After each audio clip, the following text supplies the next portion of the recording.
Hello students, welcome to channel सब कुछ no. आज आप लोग पढ़ेंगे क्लास 6 यूपी बोर्ड मैथ का अभ्यास 3A में क्वेश्चन नंबर 8 से आगे। इससे पहले आप लोगों ने अभ्यास 3A में क्वेश्चन नंबर 7 तक का पूरा कंप्लीट पढ़ाई किया था। तो अगर आप लोग चैनल पर नए हैं, चैनल को सब्सक्राइब करिए, वीडियो को लाइक करिए और ज़्यादा ज़्यादा शेयर करिए ताकि सभी लोग आसानी से ऑनलाइन पढ़ाई कर सकें। तो देखिए, इससे पहले हमने आप लोगों को 3A में क्वेश्चन नंबर 7 तक पूरा पढ़ा दिया था। अब आप लोग क्वेश्चन नंबर 7 से आगे ये अभ्यास 3A को पूरा कंप्लीट पढ़ेंगे।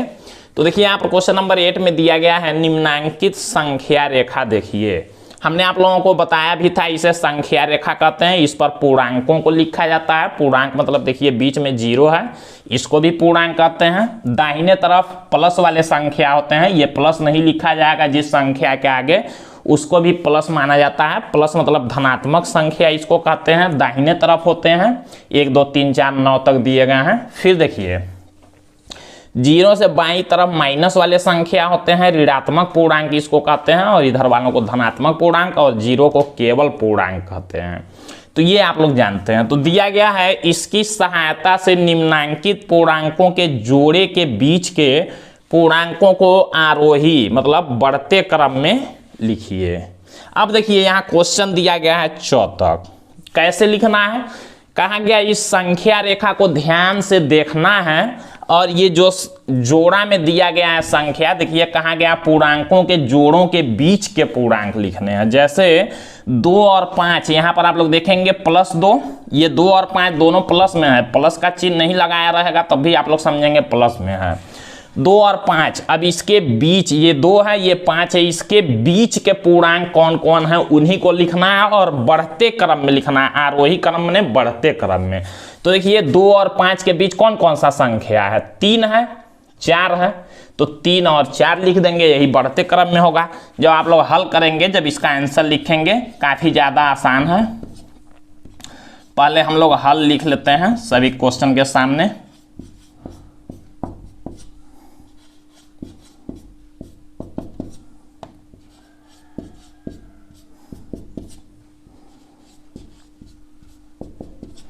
अब देखिए, 2 और 5 के बीच का संख्या लिखना है, बीच का पूर्णांक। तो आप लोग देख सकते हैं 2 यहाँ है, 5 यहाँ, इसके बीच का लिखना है, मतलब 3 और 4 हुआ बीच का।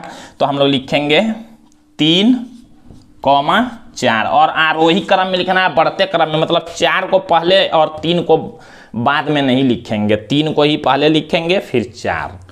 फिर देखिए, -4 और 0 के बीच लिखना है। देखिए, -4 यहाँ पर है और 0 यहाँ पर है। अब इसके बीच के पूर्णांक कौन से होते हैं? तो देखिए, -3, -2, -1 बढ़ते क्रम में ही लिखना है, मतलब इधर से ही हमेशा लिखेंगे।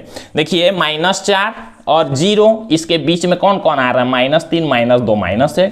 तो ऐसे लिख देंगे -3, -2, -1। ये हमारा आंसर हो गया।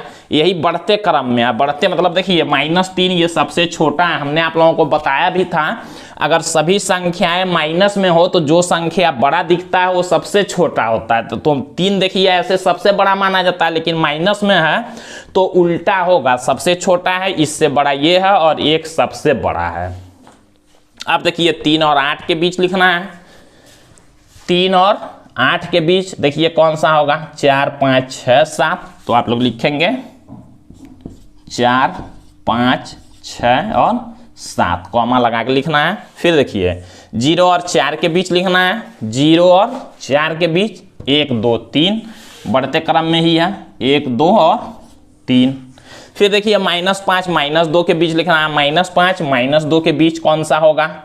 -4, -3, -4, -3। फिर देखिए, -1 और 4 के बीच लिखना है। -1 और 4 के बीच कौन कौन सा होगा? 0 1 2 3। तो लिखेंगे 0 1 2 3। हमेशा आप लोग देखिए यहाँ शुरू करेंगे, यहाँ से इधर से उधर जाएंगे तो संख्या बढ़ता है। मतलब ये सबसे छोटा है, इससे बड़ा ये, उससे बड़ा ये, उससे बड़ा ये, उससे बड़ा ये, और इससे बड़ा 0 है क्योंकि ये 0 से भी नीचे होते हैं माइनस वाले, और फिर इससे बड़ा 1, इससे बड़ा 2, इससे बड़ा 3, ऐसे बढ़ते हुए क्रम में जाता है।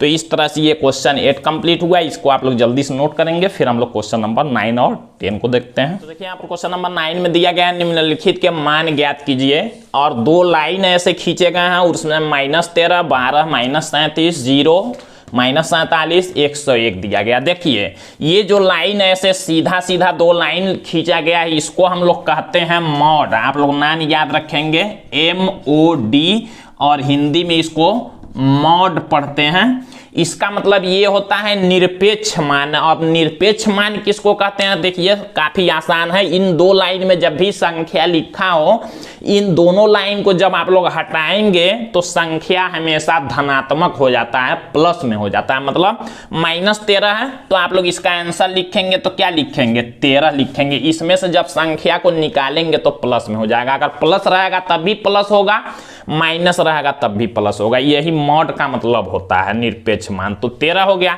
ये 12 है, 12 हो गया इसका आंसर। -37 है तो +37 हो गया, 0 का 0, -47 का +47 हो गया, 101 प्लस में ही है तो प्लस में ही रहेगा। मतलब माइनस वाले संख्या का प्लस हो जाएगा और प्लस का तो प्लस ही रहेगा। यही मतलब होता है इसका। फिर देखिए लास्ट क्वेश्चन, इस अभ्यास 3A का लास्ट क्वेश्चन, क्वेश्चन नंबर 10 दिया गया है। अपनी अभ्यास पुस्तिका में सत्य या असत्य कथन की पहचान कर लिखिए। इसमें से बताना है कौन सा सत्य है, कौन सा असत्य है। तो देखिए क नंबर में दिया है सबसे छोटा पूर्णांक 0 है। हमने आप लोगों को पूर्णांक जब पढ़ाया था, ये संख्या रेखा हमने बताया, बीच में 0, दाहिने तरफ प्लस वाले संख्या होते हैं और बाएं तरफ माइनस वाले संख्या होते हैं। तो कहाँ है सबसे छोटा पूर्णांक? 0 होता है। देखिए 0 से भी छोटा -1, इससे भी छोटा -2 है। मतलब ऐसे अनगिनत संख्या होंगे, आप लोग गिन नहीं पाएंगे, गिनती कभी आप लोग पूरा गिन नहीं पाएंगे। तो कहा है सबसे छोटा पूर्णांक 0 है, तो गलत कहा है। 0 से भी देखिए छोटा होता है संख्या, तो 0 को कहा है तो मतलब हो जाएगा ये असत्य। फिर देखिए 0 का विपरीत नहीं होता है, विपरीत माने उल्टा।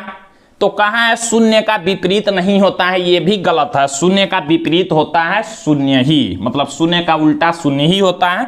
यहाँ कहाँ है विपरीत नहीं होता है, तो ये भी क्या हो गया? असत्य। फिर देखिए यहाँ कहाँ है -17 बड़ा है, ऐसे चिन्ह लगाने का मतलब 2 मुंह वाला जिधर है उसको बड़ा कहते हैं और इसको छोटा कहा है। कहाँ -17 बड़ा है और -5 क्या है? छोटा है। ये भी गलत है।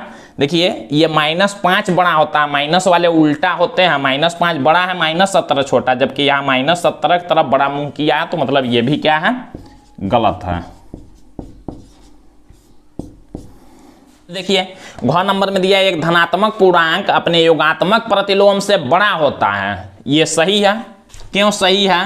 देखिए कहा है कि धनात्मक, कोई भी धनात्मक पूर्णांक, जैसे मान लीजिए कोई धनात्मक पूर्णांक हमने ले लिया 3, अपने योगात्मक प्रतिलोम, योगात्मक प्रतिलोम कहते हैं, चिन्ह बदल देंगे तो योगात्मक प्रतिलोम इसका हो जाएगा -3।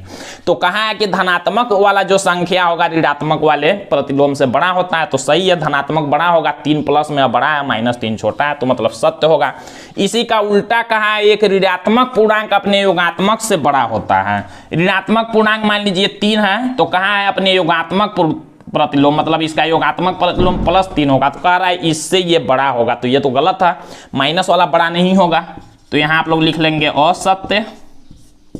फिर देखिए 0 एक पूर्णांक नहीं है, कहाँ है? तो ये हो जाएगा असत्य। हमने आप लोगों को क्या बताया? 0 एक पूर्णांक होता है, ये कहाँ पूर्णांक नहीं है, तो असत्य हो गया। 6 नंबर में देखिए 0 का योगात्मक प्रतिलोम 0 है, ये सही है। 0 का योगात्मक प्रतिलोम क्या होता है? 0 ही होता है।